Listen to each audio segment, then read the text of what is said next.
distanță și o forță cât mai mare. Bun. Haideți să începem. Luăm o singură gantă. Spatele drept, privirea în față. Începem să rotim umerii ușor spre înapoi. Ultima. Bun.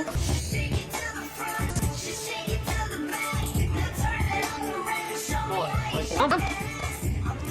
Ok. Bun. Mișcările cât mai ample, spatele drept, urmărind cu privirea întotdeauna gantera. Ultima și schimbăm partea.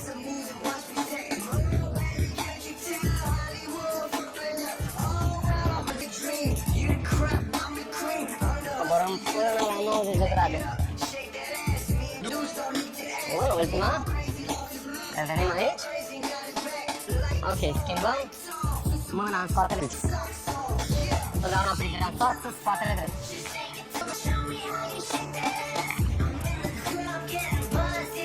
Bun, ultima.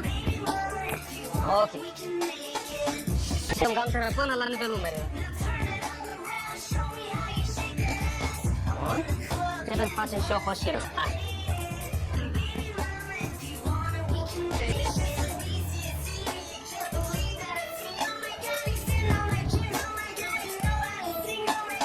Continuăm cu mișcarea mai. Mai reflex decât nivelul palmelor. Spatele drept. Bun. Haideți să luăm picioarele. Spatele în șold, privirea în față. Coborâm în genoflexiune. Lări post de jos. Spatele drept. Ne pregătim pentru ultima repetiție. Bun.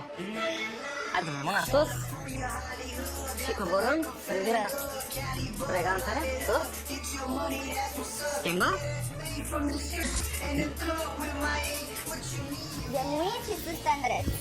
Da? Demuit și sus pe îndrept. Foarte bine. Bun. Mai rapid, nu star sus. Și doar pe îndrept și cobori. Bun. Hai, și 5. Foarte bine. Îmi place că ești din ce în ce mai antrenată. Bun. Hai. Bun, încă 2. Foarte bine. Ține abdomenul încordat. Hai. Foarte bine. Urmează kettlebell. Bun, ai grijă? Întâlni foarte bine. Bun. Și balans și sus. Flexezi genunchii, expir și sus și jos. Foarte bine. Hai. Expiră sus. Foarte bine. Hai, încă 4. Bun. Încă 4? Da, încă 3. Respiră. Încă 2. Bun. Încă 1. Schimbăm. Următorul. Bun. Ai poziție de flotare, da? Cu mâinile pe mânere. Și săritura înghemuit cu brațele întinse. Rămâi jos, cu brațele întinse deasupra capului. Și iar, săritura în flotare. Bun. Și, hai, continuăm.